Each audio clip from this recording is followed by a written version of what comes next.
If this is your first time meeting me, I am a Christian homeschooling, homesteading mama of 6 little ones. I have a 1, 3, 5, 7, 9, and 11-year-old. And this is my 5th grade curriculum review. So for math, we used Masterbooks, Lessons for a Living Education. It's a 36-week of lesson book. It is true to Charlotte Mason philosophy. There is beautiful stories, biblically based stories of 2 little twins, Charlotte and Charlie, and their adventures about learning through math in daily life. And I loved this about Masterbooks. In 5th grade, you're going to have a review of factoring and proper fractions, common and uncommon denominators, multiplying decimals. There's a teacher's manual you can buy to go with it, and there isn't any prep work. It's really open and go. It's an evangelical Christian company, so I love that there are Bible lessons incorporated into it. The one thing I didn't like about it is I felt like I had to teach a lot. So I didn't feel that it really taught the child at the beginning of a new concept. It would just kind of give you the beautiful story that I loved and go, here's the work. And it left my child wanting for more instruction, which is fine, but I have a lot of children to teach. So as my older children, they're old enough now to read through a lesson and understand it and teach themselves a little bit. So we will be changing curriculums for my older children. My younger ones will be sticking with Masterbooks, but my older ones are going to move on, which was a hard decision because I do love them, but I really wanted some more self-taught curriculum. So that is my review on Math Lessons for a Living Education for 5th grade. Okay, our 5th grade Bible curriculum, Possessing the Land by Positive Action. What I love about this book, it teaches children about God Himself, not just repetition. It takes them into the character of God. And in 5th grade, we'll be learning the patterns of God, and we will be searching this out through the Old Testament and learning about the patriarchs and the judges and the kings and the prophets. It was such a beautiful book. I loved the colorful lessons. There's 1 lesson per week, 189 pages. Each lesson has vocabulary and discussion and application. I really liked it. What I really liked, though, was the fact that we are learning to know God, not just regurgitating a bunch of facts, which is good. I want them to know all the facts, but I also want them to have the fire kindled in them to want to know God deeper. And this is that book. I really recommend Possessing the Land by Positive Action. There's a lot to be learned in this. It's deep and thorough, really good, and we will be continuing to use this in the future. Highly recommend it. For 5th grade, we use for Penmanship, A Reason for Handwriting, Book C. We've used this since kindergarten, and I love it. It incorporates scripture, and each week they are learning a new verse. There are 26 lessons and 176 pages, and it's just a beautiful way to learn cursive.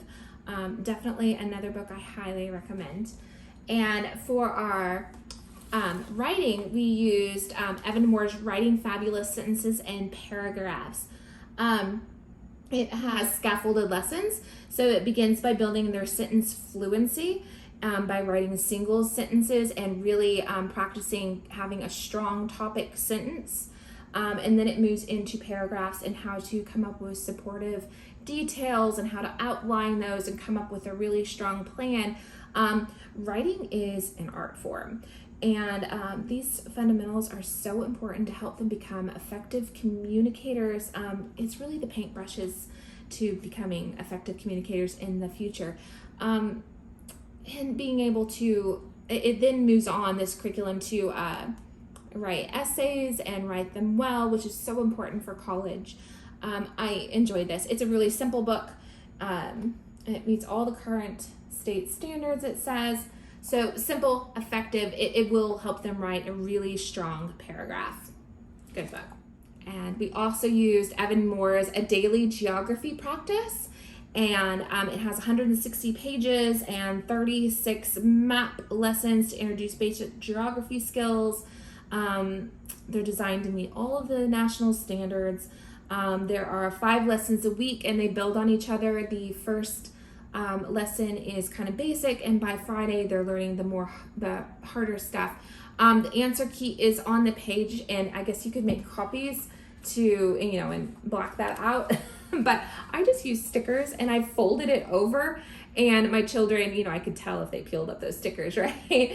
And they would read the introduction. There is a map every week to teach them, and then there is a series of daily questions. There's like 2 questions a day. So 2 questions every day is all it is, but they will learn about globes, compass roses, map legends, map grids and coordinates, map scales, climate and time zones, population maps, and our country and continental maps, and what a projection is. It pretty much covers everything. So it's just one of those little supplemental books that really covers a lot, and it was really effective but really simple. 2 questions a day, building on each other throughout the week, like I said. So it takes a matter of minutes, and it just really makes sure that they know all those geography things. Now, for history. There's a little bit of controversy surrounding this. Some people love it, some people hate it. Masterbooks, living history of our world. So I think what some parents don't like about it is that it's a bit heavy, and they feel like they have to put a little bit too much work into it. We didn't feel that. What we did is we incorporated it into our nighttime routine. So at night we go upstairs and we have a tidy our room time and tidy the hall connecting the children's bedrooms, and they put on their pajamas, they brush their teeth, and we all come together in my son's room and we read through our history lesson, and they look forward to it. And it's this lovely time. It's full of all of these historical pictures, and so what they do, let's get to the beginning of a lesson. They have a starting point. They always say the starting point. So this is where we're going to start with this chapter, and they kind of give you a foundation. And then they give you 2 questions that you're going to learn in this chapter that we're going to read tonight. And then in the chapter, like I said, they have all of these beautiful pictures and different things on both current and past.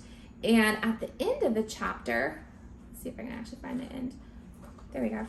It has thoughts to remember, where we end answering those questions that we were looking for while we read this story. And my children have fun raising their hands who actually got the answers. And so we go through this at nighttime, and they love it. And that's all we do with it. We read. And it is a 3-book series.